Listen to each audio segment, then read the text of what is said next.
الحمد لله الذي لا يبلغ مدحته القائلون ولا يحصي نعماءه العادون ولا يعدي حقه المجتهدون الذي ليس لصفته حد محدود ولا نعت موجود ولا وقت معدود ولا أجل ممدود فطر الخلائق بقدرته ونشر الرياح برحمته الصلاة والسلام على الرسول المسدد المصطفى العمجد المحمود الأحمد سيدنا ومولانا ومولى الكونين جد الحسن والحسين عاني أبا القاسم محمد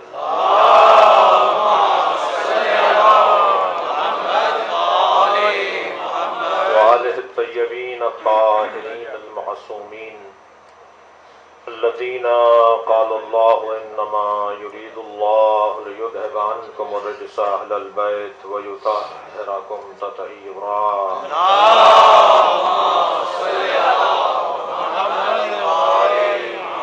ولعنة الله على أعدائهم أجمعين من يوم عداوتهم إلى قيام يوم الدين أما بعد قال الحكيم في قرآن الكريم بسم الله الرحمن الرحيم قل يا عبادي الذين أسرفوا على أنفسهم لا تقنطوا من رحمة الله إن الله يغفر الذنوب جميعا صلوات اللهم صل على محمد وآل محمد. اقتباس سے ایک سورہ فاتحہ، 3 مرتبہ سورہ اخلاص، مرحوم مغفور سید شوکت عباس حمدانی رحم اللہ من قرأ الفاتحہ. الرحمن الرحیم مالک یوم الدین اهدنا الصراط المستقیم صراط الذین أنعمت غير المغضوب عليهم ولا الضالين. بسم الله الرحمن الرحيم قل هو الله أحد لم يلد ولم يولد ولم يكن له كفوا أحد. بسم الله الرحمن الرحيم قل هو الله أحد لم يلد ولم يولد ولم يكن له كفوا أحد. اللهم صل على محمد وآل محمد. صلوات ہدیہ کریں.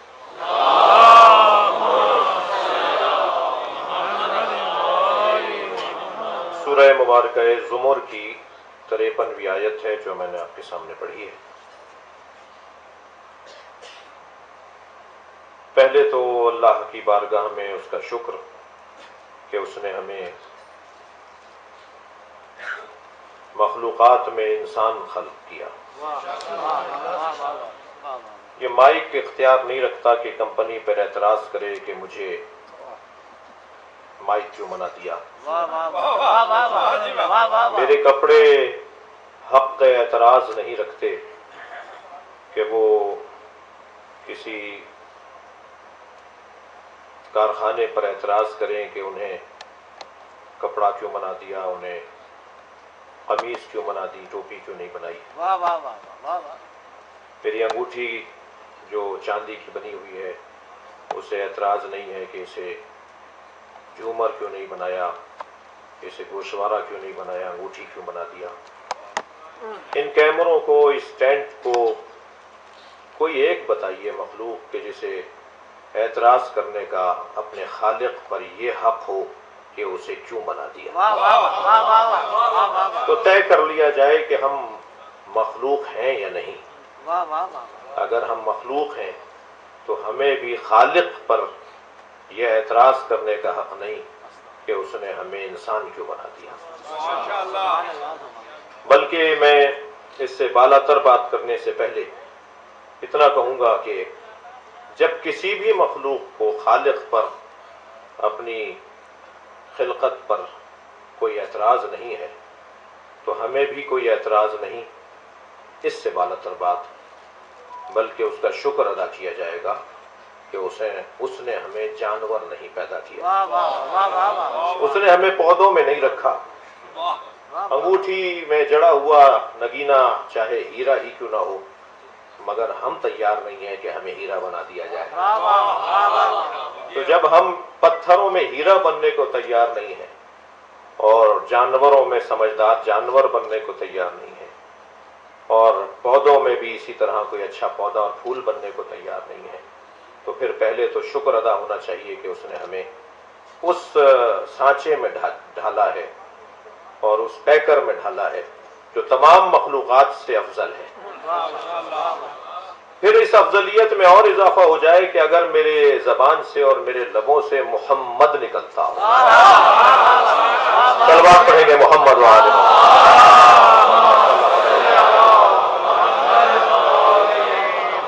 میری اور قیمت بڑھ جائے گی اگر میرے لبوں سے اور میری زبان سے اللہ نکلتا ہو، میری اور حیثیت بڑھ جائے گی اگر میں اس اللہ کا شکر گزار ہو جاؤں اور پھر اس اللہ کے نظام کا قائل اور ماننے والا قرار پاؤں۔ مجھے کبھی یہ خیال آ سکتا ہے کہ اللہ نے مجھے فلاں دوست کے ماں باپ کے گھر میں کیوں نہیں پیدا کیا۔ آج کا بچہ جب اپنے ماں باپ سے کچھ لمحے کے لیے خفا ہوتا ہے تو وہ یہ سوچ رہا ہوتا ہے کہ مجھے فلاں دوست کے ماں باپ کے گھر میں اللہ نے کیوں نہیں خلق کیا، مجھے مثلا پنجابی بولنے والا کیوں پیدا کر دیا، مثلا مجھے عربی بولنے والا پیدا کیوں نہیں کیا، مجھے مثلا اس شہر میں کیوں رکھ دیا، مجھے اس شہر میں کیوں نہیں پیدا کیا، کیوں نہیں کیا، کیوں نہیں کیا، کیوں نہیں کیا۔ یہ جو جذبہ پرسش ہے، یہ جو اختیار سوال ہے، یہ بھی کسی نے دیا ہے، ورنہ اگر وہ سوال کا اختیار ہی سلب کر لیتا تو ہم تو سوال کرنے کے قابل بھی نہ رہتے، جیسے یہ پتھر سوال نہیں کر پا رہا، یہ پودا سوال نہیں کر پا رہا۔ تو جس نے کیوں کیوں کیوں کیوں کیوں کا اختیار دیا ہے، پہلے تو اس کا یہ شکر ادا ہو کہ اس نے کیوں کا اختیار دیا ہے۔ پھر اس کا پیار دیکھیے کہ وہ ساری مخلوق میں کس سے کتنا پیار کرتا ہے، یہ اپنی جگہ، لیکن سب سے زیادہ پیار وہ انسان سے کرتا ہے۔ یہ قاعدہ بھی میرے بچوں کے ذہن میں رہے کہ ہمیشہ خالق اپنی مخلوق سے کسی اور سے زیادہ پیار کرتا ہے۔ جس کمپنی میں یہ مائک بنا ہوگا، اس کمپنی کو جتنا اس کا احساس ہوگا کسی اور کمپنی کو نہیں ہوگا۔ جس کمپنی میں کیمرہ بنا ہوگا، جس کمپنی میں یہ LCD، یہ جو ہماری تصویر بڑی کر کے دکھا رہا ہے، دوسری کمپنی کو اس سے اتنا پیار نہیں ہوگا۔ اگر یہاں اس کا کوئی مالک بیٹھا ہو اور کوئی اس کے جو بٹن ہیں، تار ہیں، ان میں اگر تصرف کر رہا ہو تو سب سے زیادہ وہ پریشان ہوگا کہ جا کر اسے سمجھائے کہ بھائی میرے سامنے تو اسے خراب نہیں کرو۔ اس لیے کہ مخلوق کو خالق سے جو رشتہ ہے، خالق کو اپنی مخلوق سے جتنا پیار ہے وہ شاید ہی کسی اور کو پیار ہوتا ہو۔ تو جب میں دو شعر کہہ لوں، ایک نظم کہہ لوں، ایک قصیدہ کہہ لوں، ایک منقبت لکھ لوں، ایک نعت لکھ لوں، ایک حمد لکھ لوں، تو اور میرا کہا ہوا شعر کوئی اگر بگاڑ کے پڑھ رہا ہو تو مجھے اس سے نفرت ہو رہی ہوتی ہے، میں اس سے خفا ہو رہا ہوتا ہوں، اس لیے کہ وہ میرا شعر بگاڑ کے پڑھ رہا ہے۔ تو جب خالق مخلوق کو بگڑتا ہوا دیکھتا ہے تو یہ فطری تقاضا ہے کہ اسے دکھ ہوتا ہے، اسے تکلیف ہوتی ہے۔ یہی قاعدہ، یہی قانون احسن الخالقین کے یہاں بھی ہے۔ وہ جو سب سے اچھا خالق ہے، جو سب سے بڑا خالق ہے، وہ بھی اپنی مخلوق سے اتنا ہی پیار کرتا ہے جتنا کوئی بھی مخلوق سے خالق پیار کر سکتا ہو۔ یہ البتہ طے ہے کہ وہ خالقوں کا خالق ہے۔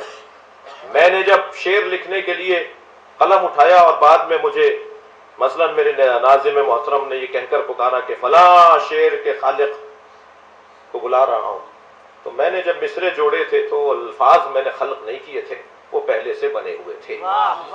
میں نے تو الفاظ کو بندش میں اور وزن میں ڈھال دیا تھا تو خالق بن گیا۔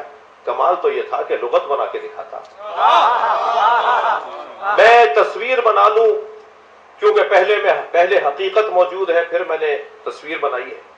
کمال تو یہ ہے کہ کوئی تصویر بنائے تو پانی پر بنائے۔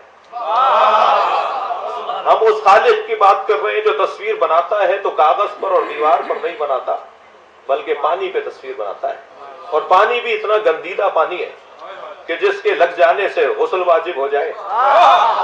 لہذا میرے مولا علی فرماتے ہیں انسان تکبر کس بات کا ہے؟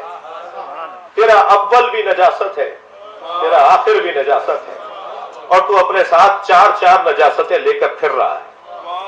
تو اپنے اوپر ہی اگر غور کر لے تو تکبر تیرا ایک لمحے کے لیے مٹ جائے. عزیزان گرامی، انسان کو اللہ نے جذبات دے کر بھیجا ہے. بھوک ایک جذبہ ہے، پیاس ایک جذبہ ہے، جنسی تسکین ایک جذبہ ہے، اور جو اللہ دے کر بھیجتا ہے اس کے باقی رہنے کا انتظام بھی وہی کرتا ہے. وہ پیاس کا جذبہ دے کر جب بھیج رہا تھا تو اس نے پانی کا انتظام بھی کیا. وہ بھوک کا جذبہ جب دے کر بھیج رہا تھا تو اس نے غذا کا انتظام بھی کیا. اور ایسا وہ منتظم ہے، ایسا وہ محتمم اور منصرم ہے کہ ابھی کھانا کھانے والا بعد میں آئے گا، اس کے کھانے کا انتظام وہ پہلے کر دیتا ہے. یہ کچھ دیر پہلے جو خون سے غذا لے رہا تھا، اب دنیا میں آنے کے بعد دودھ اس کی غذا ہے. تو یہ دنیا میں بعد میں آئے گا، خون کو دودھ میں تبدیل کرنا وہ خالق کا کام ہے. وہ رگوں میں بہنے والا خون ایک مرتبہ دودھ میں تبدیل ہو جاتا ہے، اور چاہتا تو کچھ اور بھی عطا کر دیتا، لیکن جتنی ضرورت اور جیسی ضرورت تھی اس کے مطابق اس کی غذا کا انتظام کیا. ابھی اس کا نظام ہاضمہ اتنا مضبوط نہیں ہے کہ اسے ثقیل غذائیں دی جائیں، لہذا رقیق غذا سے اسے پالنا شروع کیا. جب اس کا نظام ہاضمہ آہستہ آہستہ مضبوط ہو جائے گا تو اس کی غذاؤں کو ثقیل کیا جائے گا، اور ثقیل غذائیں بغیر چبائے کیسے ہضم ہوں گی، لہذا دانت بھی دے دیے جائیں گے. یہ بظاہر سامنے کی اور سیدھی سچی باتیں ہیں، مگر قرآن کی اس آیت کا عکاس ہے کہ جو سورہ مبارکہ فصلت کی 55ویں آیت ہے، جس میں ارشاد ہو رہا ہے سنورہم آیاتنا فی الآفاق وفی انفسہم حتی یتبین انہ الحق. ہم پوری کائنات میں اپنی نشانیوں کو رکھیں گے، اور اے 6 فٹ کے انسان تیرے اندر بھی اپنی نشانیاں رکھیں گے. صحراؤں میں، دروں میں، بیابانوں میں، غاروں میں اللہ ڈھونڈنے والوں، ذرا آئینے میں اپنے آپ کو دیکھ لو، تمہیں اللہ مل جائے گا. صلوات پڑھیں گے محمد و آل محمد.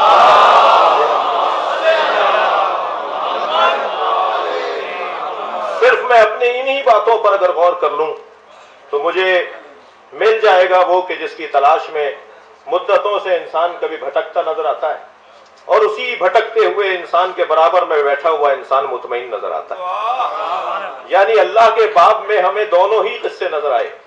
ایک وہ نظر آیا جو ہمیں مضطرب نظر آیا، اور ایک وہ نظر آیا جو مضطرب کے برابر میں بیٹھا مطمئن نظر آیا. ایک کو سال میں بھی 2 رکعت نماز اچھی نہیں لگتی، اور ایک رکوع میں ساری رات کاٹ دیتا ہے. یہ دونوں کے مزاجوں میں فرق اس وجہ سے ہے کہ کسی کو تو مطلوب حاصل ہو گیا اور کسی کو بھی مطلوب نصیب نہیں ہوا.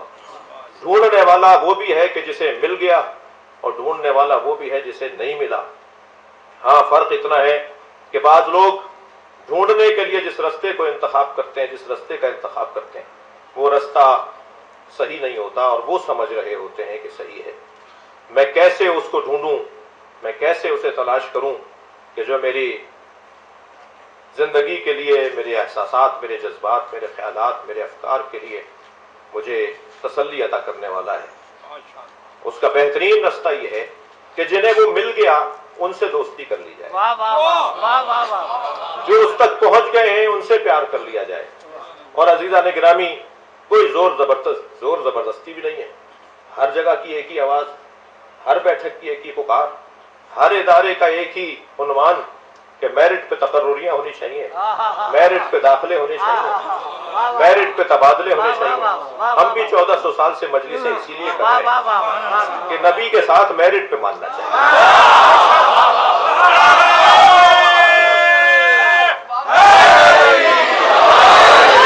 مجھے کسی بھی شخص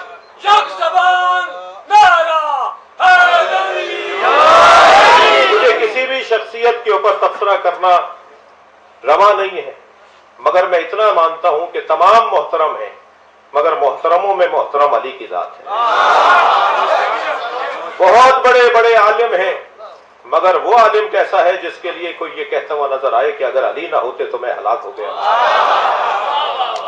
بہت بڑے بڑے شجاع ہیں، مگر جو یہ کہتے ہوئے نظر آئے کہ علی کو میدان میں تنہا لڑتے ہوئے دیکھ کر ہمیں شجاعت سمجھ میں آتی ہے، لہذا جتنے بھی کمالات ہیں ان کمالات کو خلاصہ کیا جائے تو 5 کمالات میں تقسیم ہوتے ہیں، خلاصہ ہوتے ہیں، مختصر ہوتے ہیں، تلخیص ان کی 5 کمالات میں ہوتی ہے۔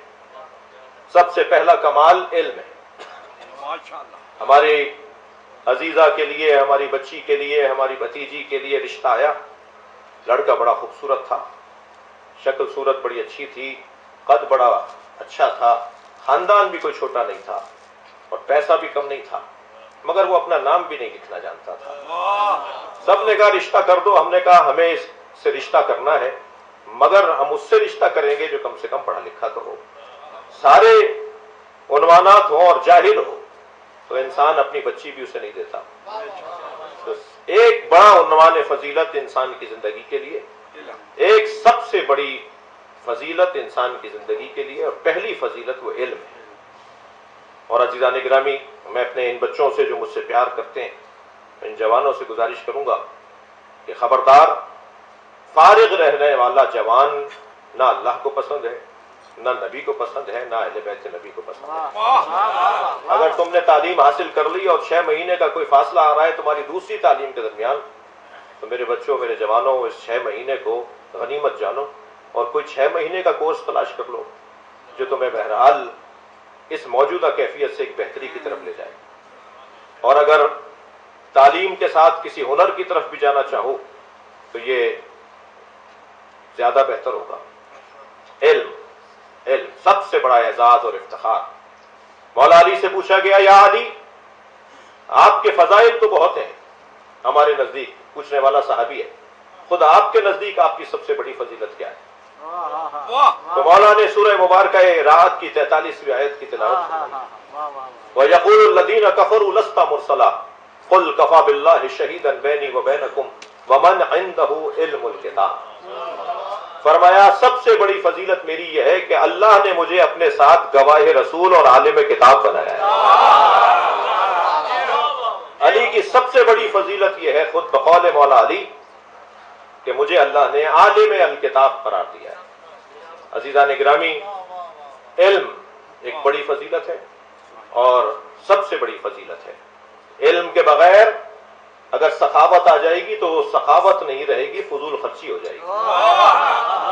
علم کے بغیر اگر بازوؤں میں دم آ گیا اور میدان میں اترنے کا حوصلہ مل گیا تو وہ شجاعت نہیں ہوگی، دہشت گردی ہو جائے گی۔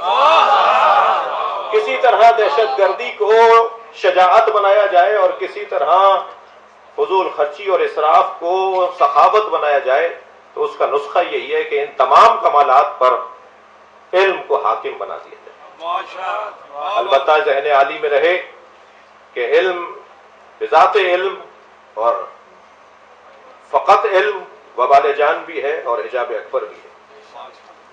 اگر علم کے ساتھ تربیت نہ ہو، میں گلہ کروں گا اسلام آباد میں بیٹھ کر وزارت تعلیم سے کہ ہمارے ہاں وزارت تعلیم تو ہے، وزارت تعلیم و تربیت نہیں ہے۔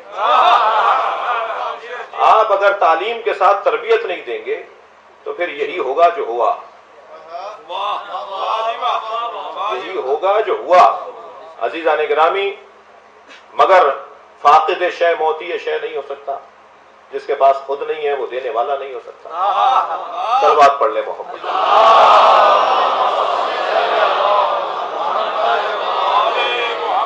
سب سے بڑی اور سب سے عظیم فضیلت علم کی فضیلت ہے، اور یہ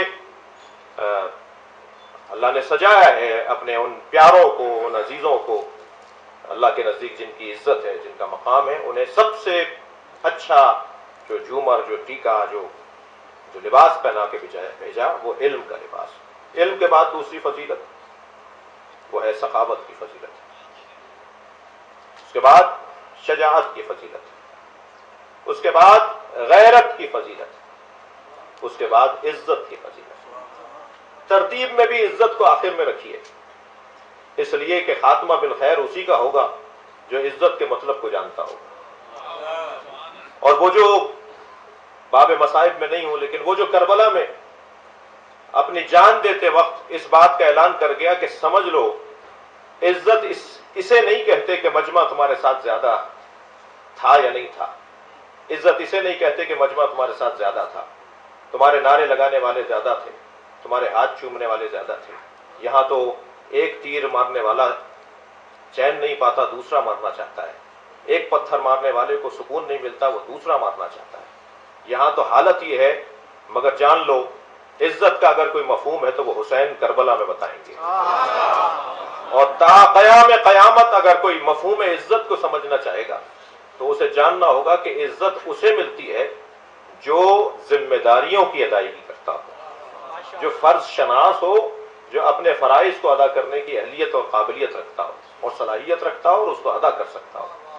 لہذا ان 5 فضائل میں علم، شجاعت، معاف کیجیے گا، سخاوت، شجاعت، غیرت اور عزت، ان 5 فضائل میں حاکمیت علم کو حاصل ہے. اور یہ 5 فضائل وہ ہیں جو ہم ماں کے شکم سے لے کر نہیں آئے. ہم کورے آئے علم کے باب میں، ہم وہاں سے سخاوت لے کر نہیں آئے. دے دیجئے اس بچے کو ٹافی، اور دینے کے بعد مانگ کے دیکھ لیجئے، آپ کی دی ہوئی ٹافی آپ کو نہیں دے گا. اور اگر دے بھی دی اور آپ نے لے لی تو پھر سارا معاشرہ مذمت کرے گا کہ بچے کی ٹافی کھا گئے، جبکہ خود آپ نے دی ہوگی. لہذا یہ جتنا عطائے پروردگار سے قریب تر ہوتا ہے یہ کنجوس ہوتا ہے. اور اس پہ کیا رکھیے، ہم بھی ایسے ہی تھے، ہم بھی ایسے ہی تھے. وہ اور بات ہے کہ ہمیں یاد نہیں ہے، اگر ہمارا کوئی بڑا ہمیں یاد دلائے تو ہم بھی ایسے ہی تھے. ہم پیدائشی طور پر عالم نہیں تھے. واللہ اخرجکم من بطون امہاتکم لا تعلمون شیئا. ماں نے تمہیں دنیا میں منتقل کیا تو تم شے کے بارے میں نہیں جانتے تھے، الف بے نہیں جانتے تھے، تم کچھ نہیں جانتے تھے، کورے چٹے تھے، تمہیں کچھ نہیں پتا تھا. یہیں سے غلط فہمی ہوئی ہے بعض دوستوں کو کہ امی کا مطلب معاذ اللہ ان پڑھ ہے. امی کا مطلب ان پڑھ نہیں ہے، جسے پڑھ کر علامہ بن جائیں، جس کی حدیثوں کو پڑھ کر مفتی بن جائیں، جس کی حدیثوں کو پڑھ کر عالم دین قرار پائے، دانشور قرار پائے. تم اس کے بارے میں کہہ رہے ہو کہ اسے علم نہیں تھا؟ اس کا تو وجود ہی علم تھا. میں عقیدت سے نہیں بات کر رہا، حقیقت سے بات کر رہا ہوں. اور حقیقت یہ ہے کہ اللہ جب اپنے علم کو کاغذ پر اتارتا ہے تو قرآن نام دیتا ہے، پیکر میں ڈھالتا ہے تو محمد نام دیتا ہے. یہ وجود مبارک محمد مصطفیٰ صلی اللہ علیہ وسلم.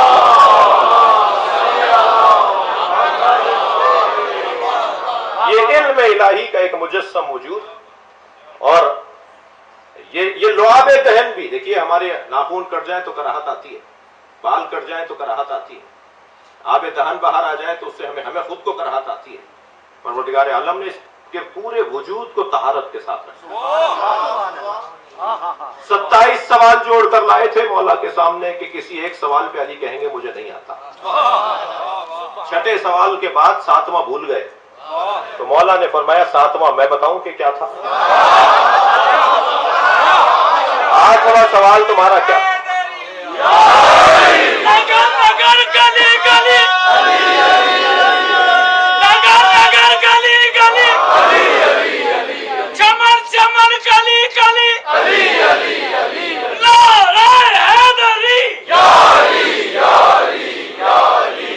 تمہارا 27واں سوال کیا تھا؟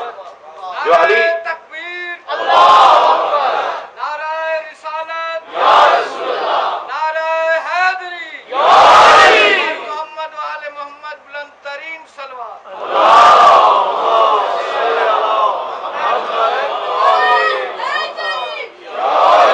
میرے مولا جناب سلمان فارسی رضی اللہ تعالیٰ عنہ رضوان اللہ تعالیٰ علیہ کے ساتھ ہمراہ تھے سفر میں.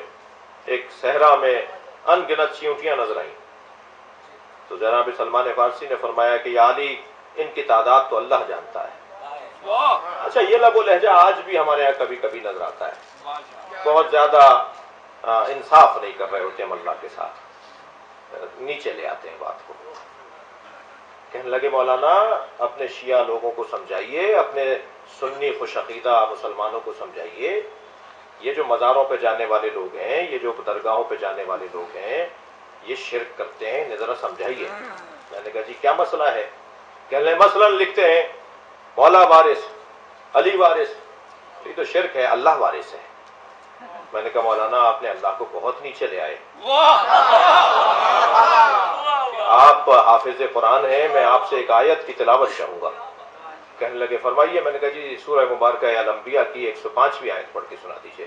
تو حافظ صاحبان تو جلدی سنا دیتے ہیں، تو انہوں نے واقعی آیت سنا دی، وَلَقَدْ كَتَبْنَا فِي الزُّبُورِ مِن بَعْدِ الذِّكْرِ أَنَّ الْأَرْضَ يَرِثُهَا عِبَادِيَ الصَّالِحُونَ۔ ہم نے تورات، زبور، انجیل، قرآن میں لکھ دیا ہے کہ ہاں اس زمین کے وارث ہمارے نیک اور صالح بندے ہیں۔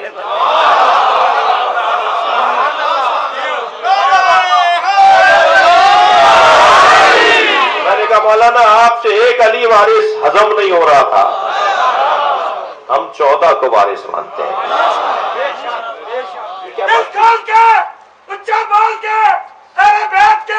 دشمنوں پہ لعنت بے شمار کرتے ہوئے اچھا عزیزان گرامی، محفل کی جو کیفیت ہے اس کو ملحوظ رکھتے ہوئے توجہ چاہوں گا۔ تو بہت بعض اوقات گفتگو، نبی مکرم کو علم غیب نہیں تھا، اللہ عالم غیب ہے، یقیناً لا ریب، بے شک وہ مسلمان ہی نہیں ہے جو اللہ کو عالم غیب نہ ہو۔ اللہ العلم للہ، الغیرت للہ، العزت للہ، القدرت للہ، سب چیزیں اللہ ہی کی تو ہیں، مگر جو جس کی چیزیں ہیں اس نے تمہیں کوتوال تو نہیں بنایا کہ اس کو نہ دینا اور اس کو نہ دینا، جس کی چیز ہے وہ خود دے رہا ہے۔ عزت اللہ کی ہے، جسے چاہے عطا کرے، علم اللہ کا ہے، جسے چاہے عطا کرے، قدرت اللہ کی ہے، جسے چاہے عطا کرے۔ وہ خیبر کا دروازہ جو کئی لوگ کھولتے بند کرتے تھے، جب مولا نے ایک ہاتھ سے کھول دیا، ایک انگلی سے کھول دیا، آپ کہہ دیجیے اکیلے علی نے کھول دیا، اتنا تو ہضم ہوگا کہ اکیلے علی نے کھول دیا۔ تو پوچھا یا علی اتنا بڑا دروازہ آپ نے کیسے کھول دیا؟ تو کیا فرمایا علی نے؟ ما قلعت باب خیبر بقوت جسمانیہ، میں نے اپنی قوت جسمانیہ سے باب خیبر نہیں اکھاڑا، قلعتها بقوت رحمانیہ، میں نے رحمانی قوت سے اکھاڑا۔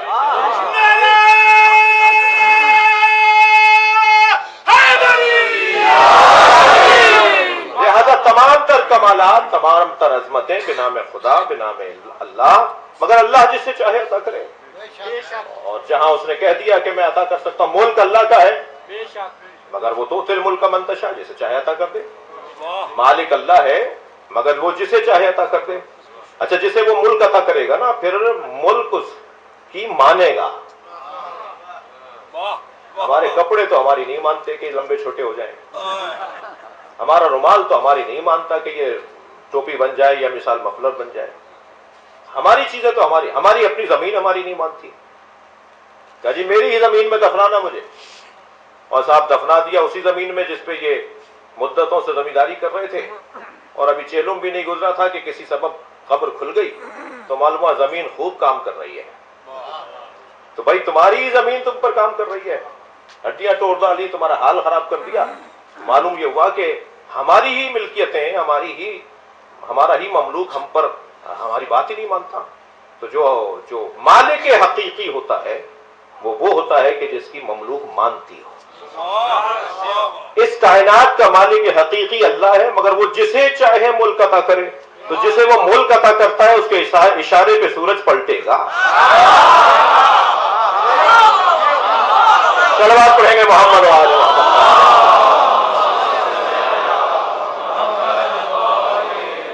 تو یہ تمام عنوانات انسان ماں کے شکم سے نہ علم لے کر آیا، نہ ماں کے شکم سے وہ سخاوت لے کر آیا، نہ ماں کے شکم سے وہ شجاعت لے کر آیا۔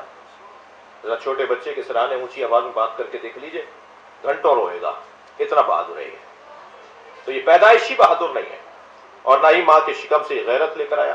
کوئی بھی گود میں اٹھا لے، بچپنے کے جو دوست ہوتے ہیں وہ تو ویسے ہی پریشان کن ہوتے ہیں، یہ وزیر اعظم بن گئے، یہ گورنر بن گئے، یہ وزیر اعلیٰ بن گئے، یہ علامہ، یہ مجتہد بن گئے، یہ مفتی بن گئے، کہنا یہ ہم سے کیا بات کرے گا، ہم نے اس کا بچپن دیکھا ہے۔ تو وہ بچپن والے جو ساتھی ہوتے ہیں ان سے تو اللہ بچائے۔ صلوات پڑھے ذرا محمد۔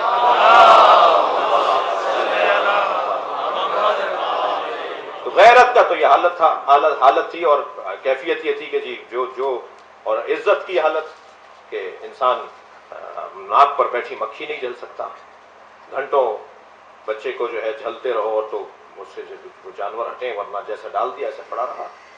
تو عزیزو، انسان یہ کمالات وہاں سے لے کر نہیں آیا، ہم اس دنیا میں آئے ہیں کورے چٹے خالی آئے ہیں۔ اب کیا کریں کہ جب اللہ کی بارگاہ میں جائیں تو عالم جائیں، سخی جائیں، شجاع جائیں، جی غیرت مند جائیں، عزت والے بن کر جائیں، تو اس کا ایک ہی تو نسخہ ہے کہ ان کے دروازے پر آ جاؤ جو عالم پیدا ہوئے ہیں، ان کے دروازے پر آ جائیں کہ جو سخی پیدا ہوئے ہیں، ابھی گہوارے میں ہوتے ہیں تو 7 بچے عطا کر دیتے ہیں، ان کے دروازے پر آ جائیں کہ جو شجاع پیدا ہوئے ہیں، ابھی تیسرا دن ہے مولا علی کی ظاہری آمد اور ولادت کا کہ گہوارے میں صلوات پڑھے گا محمد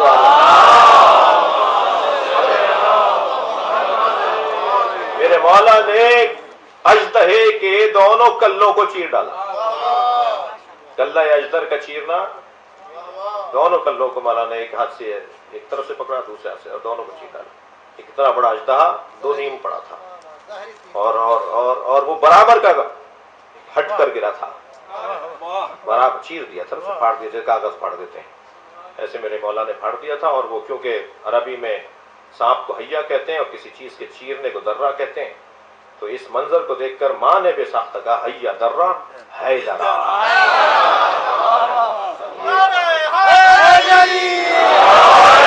کیفیت دونوں ہاتھ بلند کر کے کلے ایمان یک زبان نعرہ حیدری۔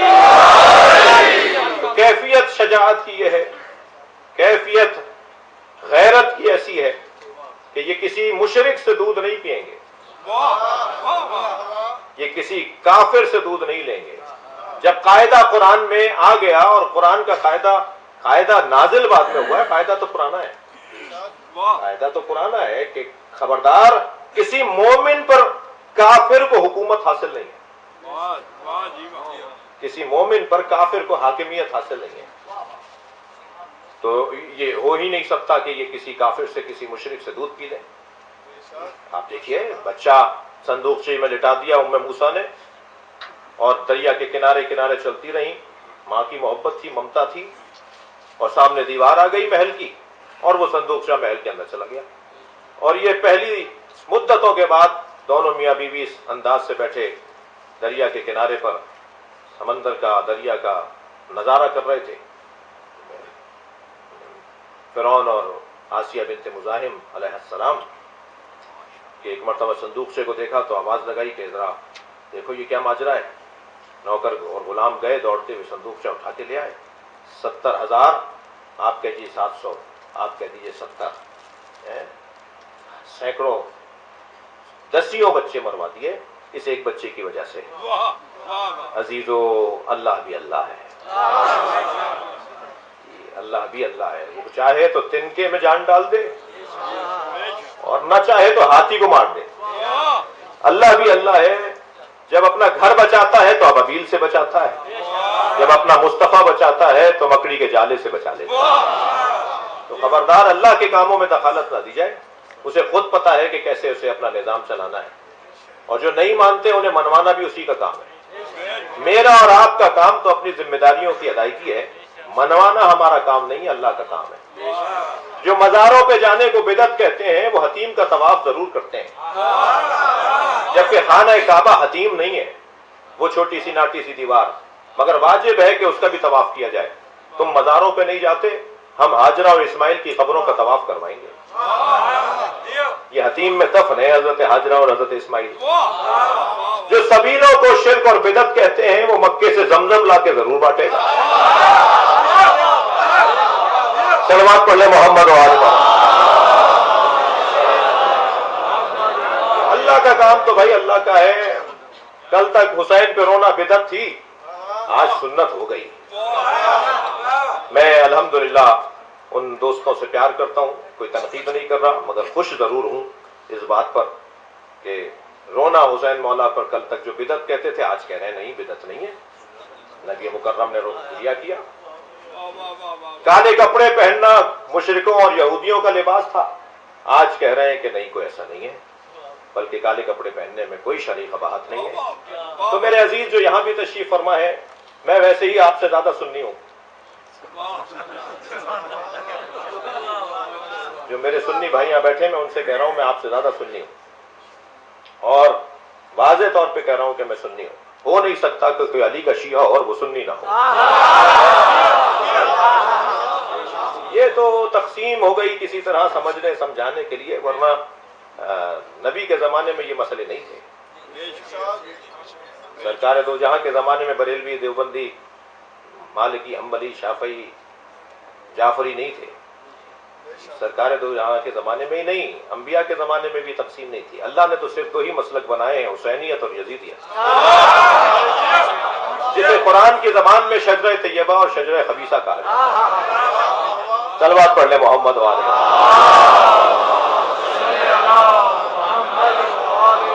جسے قرآن کی زبان میں محکم اور متشابہ کہا جاتا ہے.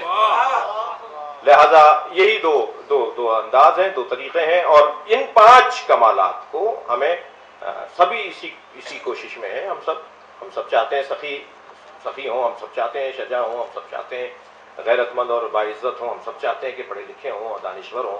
تو یہ 5 کمالات ہمیں وہاں ملیں گے کہ جہاں اللہ نے سجا کر جس گھرانے کو بھیجا ہے. عالم یہ پیدا ہوئے، سخی یہ پیدا ہوئے، شجاع یہ پیدا ہوئے، غیرت مند یہ پیدا ہوئے، عزت والے یہ پیدا ہوئے.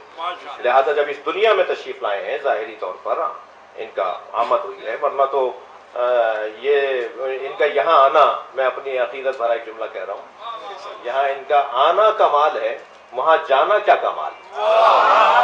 یعنی میں یوں کہہ دوں کہ معراج پہ جو سرکار تشریف لے گئے، یہ زیادہ بڑا کمال ہے یا زمین پر رہے یہ زیادہ بڑا کمال ہے؟ سرکار کا ہمارے درمیان رہنا زیادہ بڑا کمال ہے. وہاں جانا تو ان کی اپنی جگہ تھی، جب چاہے چلے جائیں. لہذا ایک معراج کا ذکر قرآن میں ضرور آیا ہے، مگر معراج ایک نہیں تھی. 100 سے زیادہ معراجیں تو علامہ ہلی نے لکھی ہیں جو سرکار کو تھیں، اور وہ ایسا ہی تھا، جب دل کیا چلے گئے، جب من کیا چلے گئے. اور علامہ ذیشان اظہر جوادی کہتے ہیں ایک شب کا ذکر کیا ہے جانے والے عرش پر، تیری ساری زندگی معراج ہی معراج. تو یہ وہاں سے یہاں آئے، یہ انہوں نے ہمارے اوپر کرم کیا، اور آج اتنی مدت گزر گئی، ان کو ظاہری طور پر اس دنیا سے رخصت ہوئے، پردہ کیے ہوئے. اگرچہ میرا عقیدہ، اور میں کہہ سکتا ہوں کہ سالم مسلمانوں کا عقیدہ یہی ہے کہ سرکار جب قبر اطہر کے اندر ہیں، مولا علی جب مزار اقدس میں ہیں، مولا حسین جب مزار اقدس میں ہیں، تو وہ زندہ ہیں اور ہمیں دیکھ رہے ہیں، اور ہماری سنتے ہیں اور ہمیں سلام کا جواب دیتے ہیں. خاص طور پر مولا امام علی رضا علیہ السلام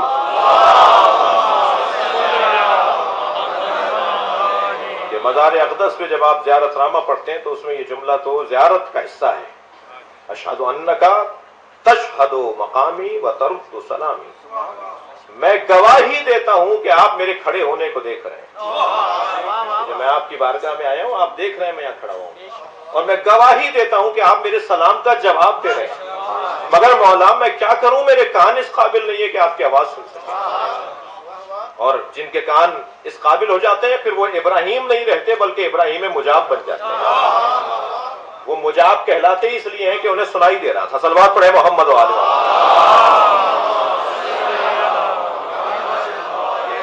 تو یہ بظاہر ایک مدت گزر گئی، اور سن 61 ہجری میں امام حسین کی شہادت ہوئی، سن 11 ہجری میں سرکار تک چلے گئے، سن 40 ہجری میں مولا علی چلے گئے. ظاہری طور پر آپ نے پردہ فرمایا، آپ کا مزار بنا، مدتوں بعد مزارات کی تعمیر کی تاریخ ہے. لیکن میرے عزیزوں کیا کریں کہ ہم اس زمانے میں پہنچ جائیں، اس زمانے سے جڑ جائیں جو سالم زمانہ ہے. قائد اعظم سے پوچھا کسی نے کہ آپ سنی ہیں شیعہ؟ تو فوراً فرمایا میں عصر نبی کا مسلمان ہوں. تمہیں کیا الجھن ہے کہ میں شیعہ ہوں؟ تمہیں کیا پریشانی ہے کہ میں شیعہ ہوں؟ یا کیا الجھن ہے کہ میں سنی ہوں؟ اس میں مشکل کیا ہے؟ میں عصر مصطفیٰ کا مسلمان ہوں. ہمیں عصر مصطفیٰ میں پلٹنا ہے، اور ہم عصر مصطفیٰ میں جب پلٹتے ہیں جب ہم قرآن پڑھیں یا اہل بیت کا ذکر کریں.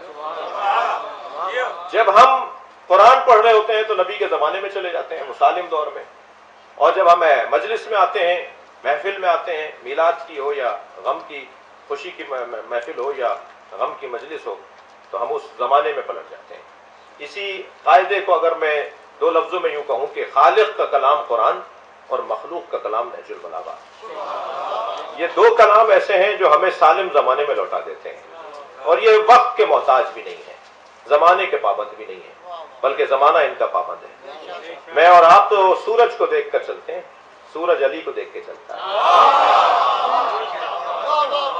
یہ نظام اللہ نے ان کے حوالے کر دیا. اور اس کا یہ بھی مطلب نہیں ہے کہ خود معاذ اللہ ریٹائرڈ ہو گیا، نہیں، نظارت مکمل اللہ کی ہے. قرآن میں کئی آیات بھی ہیں کہ میرے حبیب ہم تم پر مکمل نظارت رکھتے ہیں، ہم تمہارے ایک ایک حرف کے اوپر غور کرتے ہیں کہ تم کیا کہہ رہے ہو، اور تم ہماری اجازت کے بغیر نہیں بولتے، بلکہ بولتے ہی وہ ہو جو ہم نے کہہ دیا ہوتا ہے. لہٰذا یہ بول دیں تو قرآن بن جاتا ہے. جس آیت کی میں نے تلاوت کی وہ اس مجلس ترہیم کی نسبت مجھے زیادہ مناسب لگی. قل، اے میرے حبیب کہہ دیجئے. نبی کی امانت داری تو دیکھیے کہ قل کہا اللہ نے ان سے، انہوں نے بھی کہہ دیا قل. یعنی قاف اور لام بھی کم نہیں کریں گے. دو حرفی لفظ سے چھوٹا لفظ نہیں ہوتا، کم سے کم چھوٹا لفظ دو حرفی ہوتا ہے. یہ کم سے کم لفظ بھی چھوٹے سے چھوٹا لفظ بھی کم نہیں کر رہے. اس نے کہا قل تو انہوں نے بھی کہہ دیا قل، اس لیے کہ قرآن بن رہا ہے. قل کہہ دو، یا عبادی، اے میرے پیارے بندوں. ایک تو یا کہہ کر مخاطب کیا جس میں پیار جھلکتا ہے، پھر بندہ کہا عبادی، اور پھر بندہ بھی اپنا بندہ میرے بندے. یعنی اتنا پیار ہے اس آواز میں. اے میرے لال، ماں کہتی ہے نا، اے میری آنکھوں کی ٹھنڈک، اے بیوہ دل. وہ جب پیار سے ماں آواز دے رہی ہوتی ہے تو اس میں کیا چاشنی ہوتی ہے، بلا تشبیہ چاشنی. یا عبادی، ایسا لگ رہا ہے جیسے اب بات ہوگی تو نماز شب پڑھنے والوں سے ہوگی. آج تک جنہوں نے زکوٰۃ نہ چھوڑی ہو ان سے اللہ بولے گا. آج تک جنہوں نے کوئی فریضہ نہ ترک کیا ہو ان سے اللہ بات کرے گا.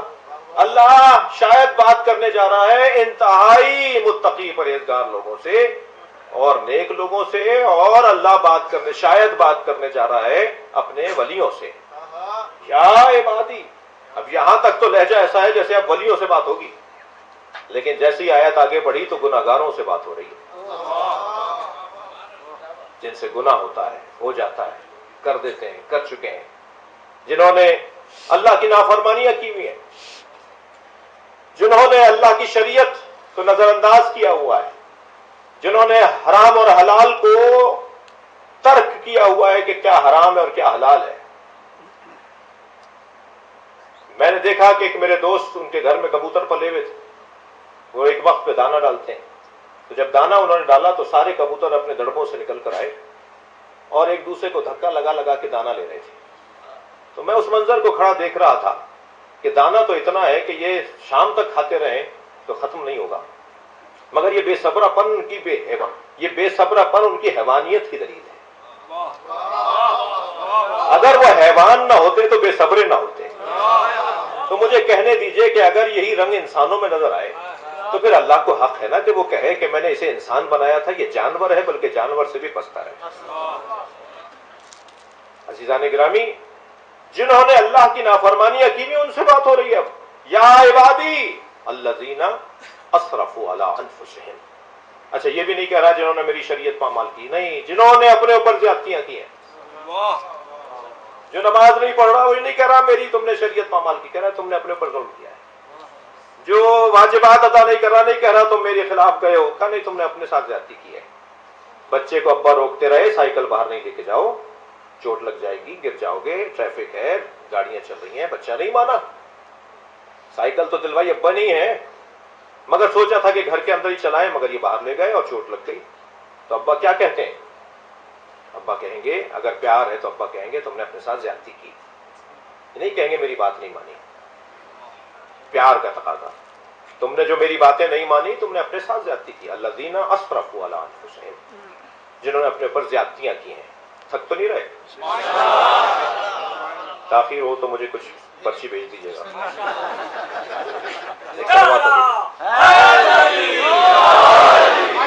الذین اسرفوا علی انفسہم، جنہوں نے اپنے ساتھ زیادتیاں کی ہیں. بیٹھا تو میں بحریہ ٹاؤن میں ہوں، یہاں 70% تو پوش لوگ بیٹھے ہیں، صاحبان ثروت لوگ بیٹھے ہیں۔ اللہ آپ کے رزق میں اور اضافہ فرمائے، اور جن کے رزق میں کمی ہے اللہ ان کو عطا فرمائے۔ دو چیزیں انسان کے لیے خطرناک ہیں۔ میں بھی کوئی خاندانی طور پہ فقیر، ویسا فقیر نہیں ہوں، اللہ کرے ویسے فقیر ہو جائیں ہم سب، یعنی اللہ کے فقیر ہو جائیں اور اہل بیت کے فقیر ہو جائیں، لیکن مالی طور پہ اللہ فقیر نہ بنائے۔ ہم بھی کوئی خاندانی طور پہ زمیندار لوگ ہیں، کچھ اللہ نے کرم کیا ہے آباء و اجداد سے۔ میں بات جو کرنے جا رہا ہوں وہ یہ کہ دو چیزیں بڑی خطرناک ہیں، ایک اچھی صحت اور ایک کثرت مال۔ پیسے کا زیادہ ہونا خطرناک ہے، وبا ہے یہ، اور وبا سے آپ بچے ہیں۔ ماسک لگائے میں آپ نے تو ماسک اس کا بھی ہے۔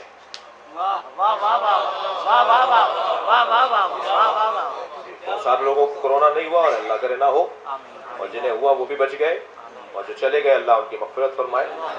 لیکن بہرحال وباؤں کا علاج بھی تو ہوتا ہے نا۔ کثرت مال ایک وبا ہے اور صحت ایک وبا ہے، ایک مشکل خطرہ ہے، اور شاید یہی وجہ ہے کہ یہ خطرہ تھا، وبا تھی، اس کی ویکسینیشن کے لیے اللہ نے حج پہ بلا دیا۔ حج واجب ہی ان پر ہے جن کی صحت اچھی ہے اور جن کے پاس پیسہ زیادہ ہو۔ پیسے والوں کی عبادت ہے نا، غریبوں کی عبادت نہیں ہے حج۔ غریبوں کی عبادت، غریبوں کا حج تو نماز جمعہ ہے۔ البتہ یہ نہ ہو کہ امیر اب جمعے میں جانا چھوڑ دیں، صاحب ہمارا حج تو وہاں ہوگا، ہم جمعے میں کیوں جانا۔ یہ مطلب نہیں ہے، مطلب یہ ہے کہ یہ وہاں بلا لیا۔ میرے ساتھ ایک وزیر تھے پنجاب اسمبلی میں، ایک بڑی وزارت پہ تھے، حج پہ میرے ساتھ تھے۔ تو مزدلفہ میں ہم کنکریاں بین رہے تھے 3 شیطانوں کو مارنے کے لیے، مینا میں مارنے کے لیے۔ تو 7 کنکریاں ہر ایک کے لیے، 7 ہفتے کے 7 دن ہوتے ہیں، تو 7 کنکریاں تم پورا ہفتہ اپنا پاک کر کے جاؤ۔ تو بہرحال وہ ہم بچپن میں تو ایک پویم پڑھی تھی، ہفتے کو پیدا ہوئے، اتوار کو جوان ہوئے، پیر کو وہ بچے ہو گئے، شادی ہو گئی، منگل کو بچے ہو گئے، بدھ کو ہارٹ اٹیک ہوا، جمعرات کو ہاسپٹل لے گئے، جمعے کو مر گئے۔ تو ان 7 دنوں سے زیادہ تو کوئی دن ہی نہیں ہے۔ ایک صلوات پڑھ دیا کریں۔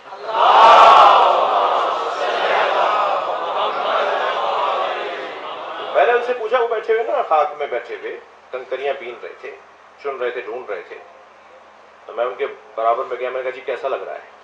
کہنے لگے اللہ ناک رگڑوا رہا ہے، یہ جو ذلیل کر رہا ہے نا اللہ، یہ ہم اپنے وطن میں کبھی ایسا نہیں سوچ سکتے تھے۔ مگر مطمئن تھے، خوش تھے کہ یہ جو آئے ہیں ہم صحیح آئے ہیں، یہاں ہمیں پہلے آنا چاہیے تھا۔ ایک اور صاحبہ تھیں، وہ بھی اس وقت میں سفیر وزیر تھیں، کہنے لگی جب میں جاؤں گی واپس تو اسمبلی کے باہر 3 ستون بنواؤں گی اور اراکین اسمبلی سے کہوں گی پہلے پتھر مارو پھر اندر آؤ، کیونکہ سارے غلط فیصلے اندر ہو سکتے ہیں، تو پہلے اپنے شیطان کو باہر چھوڑ کر آؤ۔ تو عزیزو، صاحبان صحت کو، صاحبان ثروت کو اللہ بلاتا ہے۔ کپڑے بھی ان کے سادے کروا دیتا ہے۔ تہمت کہاں باندھتے ہیں آج آپ؟ تہمت پردادا باندھتے تھے، آج تو نہیں باندھتا کوئی تہمت۔ یہ آج تو کوئی ایک لنگ میں نہیں رہتا، آج تو کوئی پیرہن نہیں پہنتا، لیکن وہاں اللہ سب کے کپڑے، ہیئر اسٹائل سب کا ختم۔ افریقہ والوں کے بال ایسے، امریکہ والوں کے بال ایسے، پاکستان انڈیا والوں کے بال ایسے، سب کے بال ختم، سب کو گنجا کر دو، تو لگے ہی نہیں، پتہ ہی نہیں چلے کہ کون کیسا ہے۔ سب کے لباس ایک جیسے کر دو، یہی 2 کپڑے لے کے قبر میں جاؤ گے۔ تو یہ صحت والوں اور ثروت کے والوں کو یہ کیا جاتا ہے، یہ خطرناک بھی ہے اور اس کا علاج بھی اللہ نے دیا ہے۔ اللہ نے پیسہ دیا تو اللہ ہی اس کے خطرات سے بچائے گا بھی۔ بات آگے بڑھا رہا ہوں۔ اللہ مایوس نہیں دیکھنا چاہتا۔ میں نماز گزاروں سے کچھ دیر کے لیے مخاطب ہو رہا ہوں، عبادت گزاروں سے، قاریان قرآن سے، نماز شب پڑھنے والے اور پابندی کرنے والوں سے، عمل کے کمزور لوگوں سے نفرت نہیں کرو، انہیں پیار دو، ان سے بات کرو۔ اگر تمہاری ذمہ داری ہے کہ تم کسی کو سمجھا سکتے ہو، اور اس قابل ہیں ہم کہ ہم کسی کو سمجھا سکیں، عمل کے کمزور لوگوں سے نفرت نہ کریں۔ ممکن ہے مجلس کے بعد مجھے کوئی پکڑ لے، مولانا پھر برائیوں سے نفرت کا کیا مطلب ہوا؟ قرآن و حدیث میں جو اتنی روایات ہیں کہ برائیوں سے نفرت ہو اور اچھائیوں سے پیار ہو، تو بھائی برائیوں سے نفرت کرو، برے سے نفرت نہیں کرو۔ ڈاکٹر کبھی بھی بیماری سے نفرت نہیں کرتا بھائی، جبھی تو یہ آج کورونا کی وبا کے بعد ڈاکٹر حضرات اپنی جانیں دینے کو تیار ہیں، اور میں تو ماسک لگانے کو بھی تیار نہیں ہوں۔ مجھے تو شرم آتی ہے، پیرامیڈیکل اسٹاف، ڈاکٹر حضرات، کوئی میری معلومات میں 100 سے زیادہ ڈاکٹر پاکستان میں شہید ہو چکے ہیں کورونا سے۔ وبا جس کا علاج نہ ہو اس میں مرنے والا شہید ہوتا ہے، وبا جس کا علاج نہ ہو اس میں مرنے والا شہادت کا درجہ رکھتا ہے۔ ہمیں تو معافی مانگنی چاہیے ان وبا کرونا میں مرنے والے شہیدوں سے جن کے جنازوں کو باکسوں میں بند کر کے ایسے اوپر سے پھینک دیا گیا، رسیوں میں ڈال کے پھینک دیا گیا۔ بعد میں یہ WHO والوں نے کچھ بتایا کہ نہیں صاحب اتنا بھی نہیں کرو، ان کو قریب جا سکتے ہو۔ شروع والے جو لوگ مرے نا فروری، پچھلے سال فروری، یعنی فروری اور مارچ میں، ان کے ساتھ تو بہت زیادتی ہوئی اور ان سے ہمیں معافی مانگنی چاہیے، اور ہمارا قصور بھی نہیں تھا۔ ڈاکٹر حضرات بیچارے پریشان کر رہے تھے اس وقت میں اور اب بھی وہی حل نکال رہے ہیں۔ غرض عزیزان گرامی توجہ ہے، غرض یہ ہے کہ کردار کا کمزور، عمل کا کمزور اگر کوئی ہے تو اس سے نفرت نہ کی جائے، اس سے پیار کی جائے۔ اپنے آپ کو نماز پڑھنے کا گھمنڈی نہ بنایا جائے، میں نماز پڑھتا ہوں وہ نہیں پڑھتا تو مجھ سے حقیر ہے، ایسا نہیں ہے۔ میں اگر آج کسی بے نمازی اور کردار کے کمزور سے نفرت کا اظہار کروں گا، یعنی اس کی توہین کروں گا، کل اس کے اللہ سے معاملہ ٹھیک ہو گیا تو میں کہاں کھڑا ہوں گا؟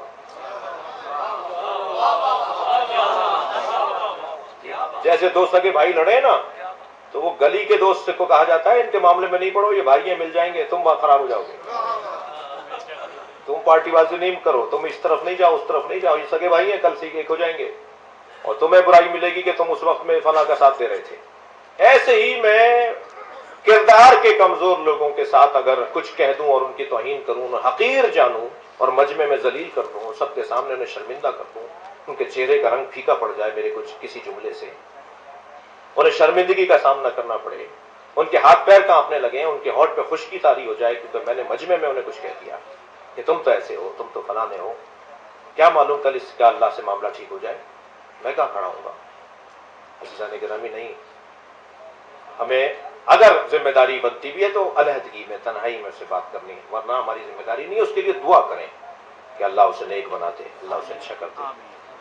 مغفرت کی مجلس ہے اس لیے میں یہ بات کرنے جا رہا ہوں۔ میرے مولا امام جعفر صادق علیہ السلام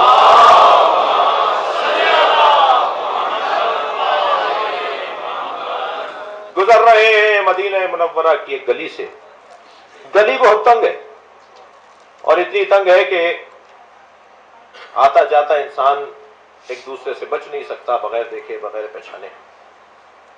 اس گلی میں سامنے سے ایک شخص داخل ہوا جو مولا کا چاہنے والا بھی ہے اور آدھی بوتل شراب کی پی کے آدھی بچی بوتل لے کے چل رہا ہے۔ سامنے امام جعفر صادق، مولا کا چاہنے والا شراب پی کر آدھی بوتل لے کر چل رہا ہے، سامنے مولا آ گئے، فوراً بوتل پیچھے چھپا لی۔ پہلے تو کوشش کی کہ دیوار کی طرف منہ کر کے کھڑا ہو جائے، مگر امام نے آواز دے دی، اب کہاں جائے، بوتل پیچھے چھپائی ہوئی ہے۔ امام نے فرمایا کیا ہے تمہارے ہاتھ میں؟ جھوٹ بول دیا، سرقہ ہے، ایک گناہ پہ دوسرا گناہ، جی سرقہ ہے۔ امام نے فرمایا میرے ہاتھ پہ ڈالو۔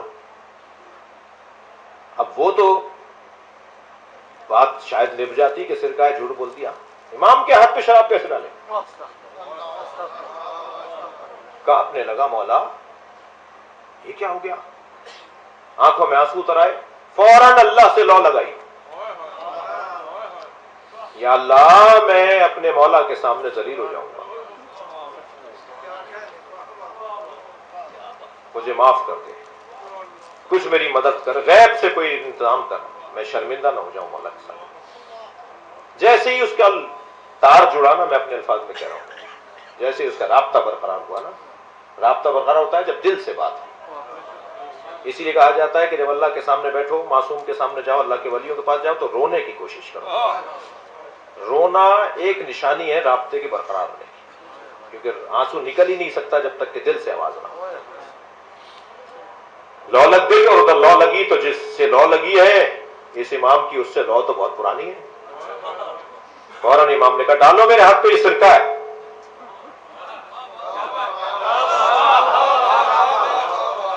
امام نے ارادہ کیا، وہ سرکہ ہو گئی. اور پھر فوراً فرمایا خبردار، گناہ بھی کرو تو ہم سے نہ چھپاؤ، ہمیں آگے بتاؤ، ہم تمہیں اس سے نکلنے کا راستہ دیں گے. میں کربلا تو بار بار نہیں جا سکتا، روزانہ نہیں جا سکتا. میں مولا علی کے مزار پر نجف اشرف روزانہ نہیں جا سکتا. میں مدینہ منورہ سرکار دو جہاں کی خدمت میں روزانہ نہیں جا سکتا، مگر اپنے وطن میں میں انہیں یاد تو کر سکتا ہوں. اور جب میرا عقیدہ ہے کہ وہ حاضر و ناظر ہے، تو پھر میں طے کر لوں کہ اس وقت میں ان کے سامنے بیٹھا ہوں اور ان سے بات کروں، مولا آج یہ ہو گیا، پرسوں یہ ہو گیا، میں نے یہ کر دیا. بات کروں مولا سے، اپنے امام سے، اپنے نبی سے، اور قل کہہ کر اللہ نے ہمیں یہ راستہ دیا ہے. تم کہہ دو، تو خود کیوں نہیں کہہ رہا؟ اے اللہ تو خود کیوں نہیں کہہ رہا؟ گناہگار تو تیرے ہیں نا، تو خود کیوں نہیں کہہ رہا کہ اے وہ بندو جنہوں نے گناہ کیے، اے نبی تم کہہ دو، تاکہ انہیں سمجھ میں تو آئے کہ جو کہہ رہا ہے وہ کچھ کروا بھی سکتا ہے. جو کہہ رہا ہے اس کے پاس اختیار بھی ہے کہ وہ مجھ سے کہہ دے اے میرے نبی اگر جاؤ کہ گناہگار جنہوں نے اپنے اوپر زیادتیاں کی ہیں تیرے پاس آ جائیں تو تم انہیں معاف کرو گے تو میں بھی کر دوں گا. اگر سرکار اللہ کے گناہگاروں کو معاف کر سکتے ہیں اور اللہ کہہ رہا ہے کہ پھر میں بھی معاف کر دوں گا، تو مجھے کبھی تار لو اپنی اللہ سے لگا کر اپنے نبی سے بات کرنی چاہیے، اپنے مولا سے بات کرنی چاہیے. عزیزو، یقیناً ہمارے پاس تو اعمال کی کمزوری ہے. ہم تو اپنے بہترین اعمال پر بھی اگر اسے پسند کرنے لگے تو ضائع ہونا شروع ہو جائے گا. اسے دیمک لگتی ہے. اگر ہم اپنے اعمال کو پسند کریں، اپنی نیکیوں کو پسند کریں، تو یہ ان کی دیمک ہے، تو اعمال ضائع ہونا شروع ہو جاتے ہیں. تو ہم تو اپنے نیک کام بھی اور نیک اعمال کو بھی پسند نہیں کر سکتے. فریضہ ہے، ذمہ داری ہے. تو اپنے اعمال پہ کوئی غرور اور کوئی گھمنڈ نہیں ہے. اور پھر جہاں کمزوریاں ہوں، جو اکثریت غالب ہماری زندگیوں میں یہ مراحل آتے ہیں، یہ منزلیں آتی ہیں، ہمارے پاس کوئی حل نہیں ہے سوائے اس کے کہ اب نے اس لولی لنگڑی عبادت، وہ ڈھیلی ڈھالی عبادت، وہ جیسی بھی ہے وہ عبادت لے کر اپنے دل میں نبی اور آل نبی کی محبت کو بسائیں اور ان سے کہیں کہ آپ مدد کریں. ہم نے یہاں تک کر لیا، آگے آپ ہماری بگڑی بنائیں. تو یقیناً ایسے ہی ہوگا. اور جب مجلس میں ذکر نبی اور آل نبی ہو رہا ہو تو عزیزو، اتنی دیر کے لیے یہ مجلس، یہ جگہ فرشتوں کی دید میں ہوتی ہے. یہ منظر ملائکہ ہوتی ہے. حدیث سنا رہا ہوں آپ کو. ملائکہ دیکھ رہے ہوتے ہیں اس کو، اور ملائکہ یہاں سے اٹھنے والی خوشبو کو محسوس کرتے ہیں جو شاید مجھ جیسوں کو محسوس نہیں ہو رہی ہوتی. اور جب وہ پلٹ کر جاتے ہیں تو وہاں رہ جانے والے فرشتے کہتے ہیں تمہارے اندر سے ایسی خوشبو آ رہی ہے جو یہاں والوں میں نہیں ہے. تو وہ جواب دیتے ہیں کہ ہم زمین پر گئے تھے جہاں نبی اور خاندان نبی، آل نبی، اہل بیت نبی کا ذکر ہو رہا تھا. تو وہ کہتے ہیں ہمیں بھی وہاں لے جاؤ تاکہ یہ خوشبو ہمارے اندر آ جائے. تو وہ کہتے ہیں کہ انہم یتفرقون، یہ تو چلے گئے اپنے گھروں کو، مجلس ختم ہو گئی تھی تبھی تو ہم آئے. تو کہتے ہیں نہیں، ہمیں لے جاؤ، اس جگہ لے جا کر بٹھا دو جہاں یہ بیٹھے ہوئے تھے. لہذا جب آپ اسٹینڈ کو لپیٹ دیں گے نا تو کیا معلوم کب تک یہاں برکتیں باقی رہیں، کیا معلوم کب تک یہاں نور اور روحانیت برقرار رہے. لہذا عزیزو، کوئی گناہگار اگر مجلس میں آ کر بیٹھے، مجھے حق نہیں ہے کہ اسے مجلس کے بعد بھی ویسے ہی گناہگار مانوں. کیا معلوم اس کا اپنے مولا سے لو لگ گئی ہو، رابطہ ہو گیا ہو اور بات ختم ہو گئی ہو. لہذا میں اسے اس جیسا نہ سمجھوں. اور خاص طور پر جب ذکر مصائب حسین ہو رہا ہو تو زیادہ ہمارا تعلق بڑھ جاتا ہے. ہم کچھ دیر کے لیے کربلا چلے جاتے ہیں. ہمارا بدن تو سالوں میں کربلا جاتا ہے مگر ہم ہر مجلس میں کربلا جاتے ہیں. ایک باپ کی مجلس سے چیلوں میں چلیے اپنے ذہنوں کو ذرا، ایک بیٹا باپ کے لاشے پر آیا ہے.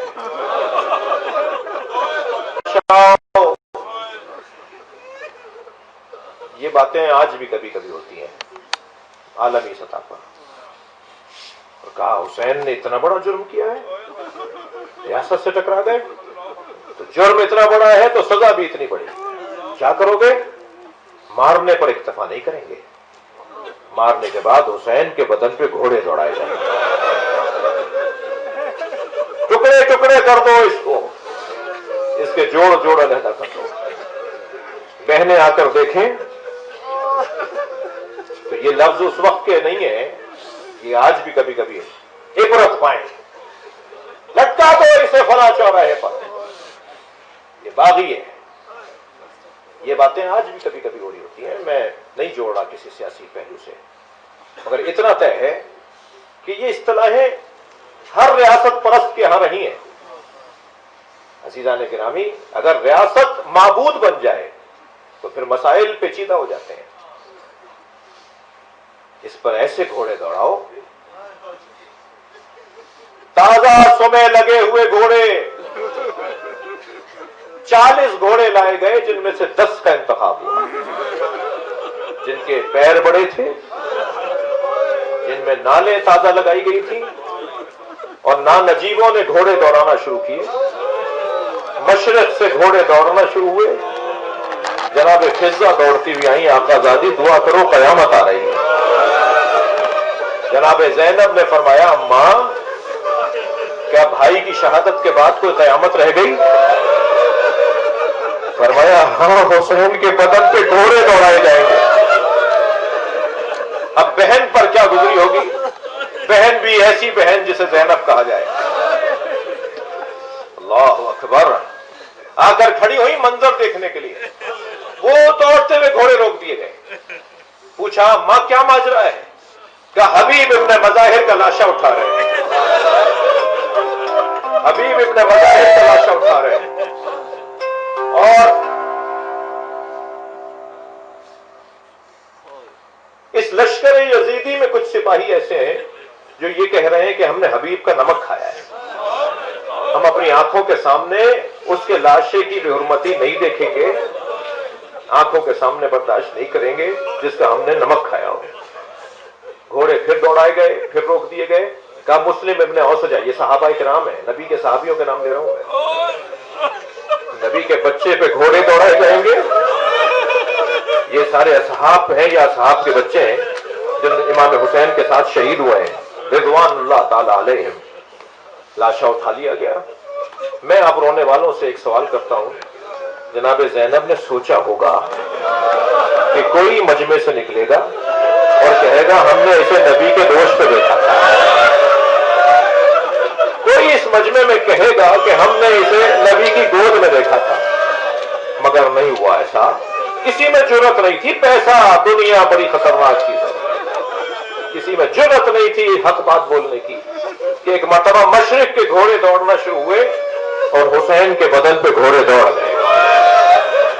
اور جب آئے ہیں امام سجاد بابا کے لاشے پر تو لاشا دیکھ دیکھ کر روح پرواز کر رہی تھی. امام کے بدن سے روح نکلنے والی تھی. جناب زینب نے اپنے بھتیجے کو دنیا سے جاتے ہوئے روکا اور خود کو اونٹ سے گرا دیا. ابھی اس ممبر سے بلا تشبیہ اس کرسی سے میں گر جاؤں تو آپ پوچھیں گے نا کیا ہوا، چوٹ تو نہیں لگی؟ جتنی محبت ہوگی اتنا ہی اظہار بھی ہوگا. جب جناب زینب گری، امام سجاد آگے بڑھ گئے اور بابا کا لاشا چھوڑ دیا اور بازوؤں سے پکڑ کر پھوپھی کو کھڑا کیا، اٹھایا اور پوچھا پھوپھی اماں یہ کیا ہوا؟ تو مسئلہ تو کچھ اور تھا. بیوی چاہتی تھی کسی طرح بھائی بچے کی توجہ وہاں سے ہٹائیں. تو فوراً کہا تم بتاؤ تمہارا کیا حال ہے؟ تو سہارا دیتے ہوئے پھوپھی سے کہا 2 قدم آگے آ کے بابا کو دیکھیے.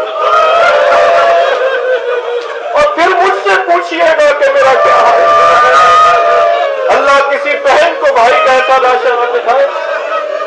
جب پہنچی ہے بھائی کے لاشے پر تو امام کا بدن پہچانا نہیں جا رہا تھا. یہ سخت جملہ مقتل کا بیان کر رہا ہوں, اللہ کرے بیان کر جاؤں. امام کی پسلی کمر سے نکل رہی ہے. یہ جملہ سنی شیعہ نے لکھا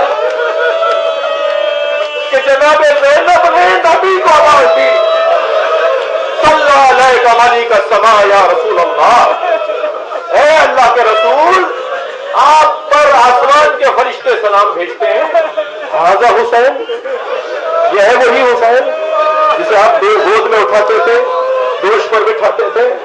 حاضر حسین مرمل بالدماء, جو خاک اور خون میں غلطان ہے. مسلوب الامامۃ والرداء, جس کا امامہ غنیمت میں اتار کے لے گئے, جس کی ابا غنیمت میں اتار کر لے گئے, جس کی تلوار نالے اتار کر لے گئے. اور پھر یہ کہہ کر ایک مرتبہ سر پر ہاتھ رکھا جہاں چادر نہیں تھی.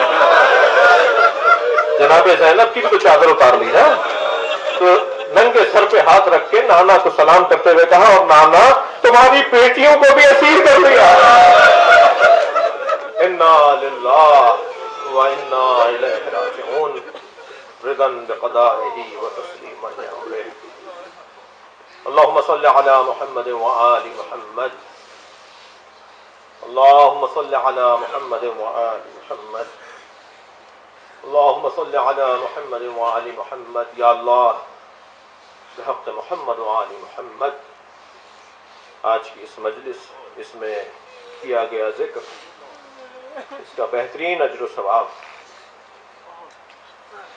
ہمارے عزیز, ہمارے بزرگ جناب سید شوکت عباس حمدانی کی روح پرفتوح کو عطا فرما, ان کو آسانیاں عطا فرما, راحتیں عطا فرما, جوار نبی و آل نبی میں جگہ عطا فرما, شفاعت نبی و آل نبی عطا فرما, ان کی قبر کو نور محمد و آل محمد سے منور فرما, ان کے بچوں کو کار خیر کی توفیق عطا فرما, ان کی مغفرت کے سامان کا انتظام کرنے کی توفیق عطا فرما, ہم سب کو اس دنیا میں چین سکون, آخرت میں راحت عطا فرما, ہم سب کے مرحومین کی مغفرت فرما. شوکت عباس حمدانی مرحوم ان کے خاندان کے تمام مرحومین کی مغفرت فرما, امام زمانہ کے ظہور میں تاجیل. جناب شوکت صاحب, پرویز شوکت صاحب کو شفاء کلی, صحت عاجلہ عطا فرما. آپ سب جو عزیز یہاں بیٹھے ہیں, سنی شیعہ مسلم غیر مسلم, سب کی حاجتیں, ان سب کی حاجات کو یا اللہ پورا فرما. تو خالق اور تو رازق سب کا ہے, سب کو اپنے رزق سے, اپنے خزانے سے مالدار فرما. پروردگارہ جو عزیزوں میں یہاں بیٹھے ہوئے احباب میں مریض ہیں, انہیں شفاء کلی عطا فرما. جو حاجتیں رکھتے ہیں ان کی حاجتوں کو پورا فرما. حمدانی صاحب کے فرزند فہیم عباس کی توانائیوں میں اضافہ فرما. گزارش کروں گا ایک سورہ فاتحہ 3 مرتبہ, سورہ اخلاص, اور جو سورے اور جو دعائیں آپ کو آتی ہیں اور پڑھ سکتے ہیں اور وقت ہے وہ تلاوت فرمائیں گے. بسم اللہ الرحمن الرحیم. اللہم صل علی محمد وآل محمد. اللہم صل علی محمد وآل محمد. اللہم صل علی محمد وآل محمد. بسم اللہ الرحمن الرحیم. الحمد للہ رب العالمین, الرحمن الرحیم, مالک یوم الدین, ایاک نعبد وإیاک نستعین, اہدنا الصراط المستقیم, صراط الذین انعمت علیہم غیر المغضوب علیہم ولا الضالین. بسم اللہ الرحمن الرحیم. قل هو اللہ احد اللہ الصمد لم یلد ولم یولد ولم یکن له کفوا احد. بسم اللہ الرحمن الرحیم. قل هو اللہ احد اللہ الصمد لم یلد ولم یولد ولم یکن له کفوا احد. بسم اللہ الرحمن الرحیم. قل هو اللہ احد اللہ الصمد لم یلد ولم یولد ولم یکن له کفوا احد. بسم اللہ الرحمن الرحیم. انا انزلناه فی لیلۃ القدر وما ادراک ما لیلۃ القدر. لیلۃ القدر خیر من الف شہر. تنزل الملائکۃ والروح. تنزل الملائکۃ والروح. بسم اللہ الرحمن الرحیم. والعصر ان الانسان لفی خسر الا الذین آمنوا وعملوا الصالحات وتواصوا بالحق وتواصوا بالصبر. اللهم صل على محمد وآل محمد. اللهم صل على محمد وآل محمد. اللهم صل على محمد وآل محمد. یا اللہ اس کا نام اس مجلس کا، اس ذکر کا، اس پڑھے جانے والے کلام نہ منظوم ہو یا نثری ہو، اس کا ثواب چاہتا معصومین ائمہ تہدین پنجتن پاک علیہ السلام کے وسیلے سے اور روم سے ہی شوکت عباس ہمدانی کو پہنچا، ان کے درجات کو بلند فرما، ان کی کوتاہیوں سے درگزر فرما، امام زمانہ کے ظہور میں تعجیل فرما، بلند تر صلوات